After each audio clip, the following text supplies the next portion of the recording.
भारतातील झारखंड राज्यातील देवघर या ठिकाणी स्थित असलेले एक पावन क्षेत्र म्हणजेच वैद्यनाथ किंवा स्थानिक भाषेत ओळखले जाणारे वैद्यनाथेश्वर ज्योतिर्लिंग.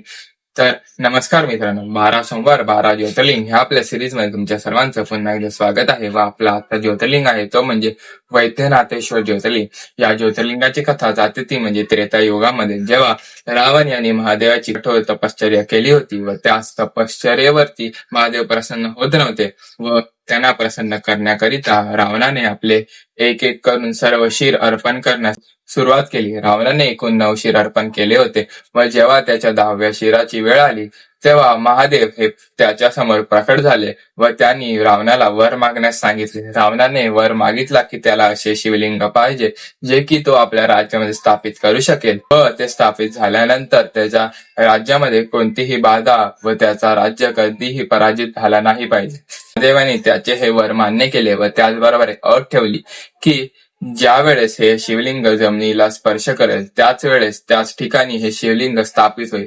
जर रावणाने हे शिवलिंग लंकेमध्ये स्थापित केले असते तर लंकेवरती कधीही विजय मिळवता आला नसता व देव कधीही जिंकू शकले नसते. म्हणूनच देवाने रावणाची परीक्षा घेतली. आपल्या प्रवासामध्ये तहान लागली होती.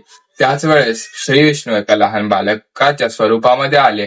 त्यांनी रावणाकडून ते शिवलिंग घेतले व जेव्हा रावण पाणी पिऊन परतला तेव्हा ते शिवलिंग त्या बालकाने जमिनीवर स्थापित केले होते. रावणाने ते शिवलिंग उचलण्याचा खूप प्रयत्न केला परंतु तो त्यामध्ये यशस्वी होऊ शकला नाही व त्याच रागामध्ये त्याने ते शिवलिंग दाबले व त्याच ठिकाणी ते शिवलिंग वैद्यनाथ या रूपामध्ये स्थित झाले. या ज्योतिर्लिंगाचे नाव वैद्यनाथेश्वर ज्योतिर्लिंग आहे. त्याचं कारण म्हणजे की जेव्हा रावणाने आपले सर्व शिर अर्पण केले होते त्याच वेळेस त्याला जखमा झाल्या होत्या व त्याच जखमा महादेव यांनी भरून काढल्या होत्या व त्याचे सर्व शिर त्याला परत केले होते. वैद्य या शब्दाचा इंग्रजीत अर्थ डॉक्टर असा होता. त्याचबरोबर जर आपण या मंदिराची वास्तुशैली पाहिली तर हे मंदिर एकूण 72 फूट उंचीचे आहे.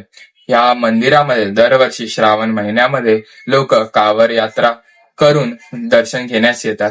त्याचबरोबर या मंदिरामध्ये दर्शन घेतल्याने स्वस्थ आरोग्य व समाधानी आयुष्य प्राप्त होते असे म्हटले जाते.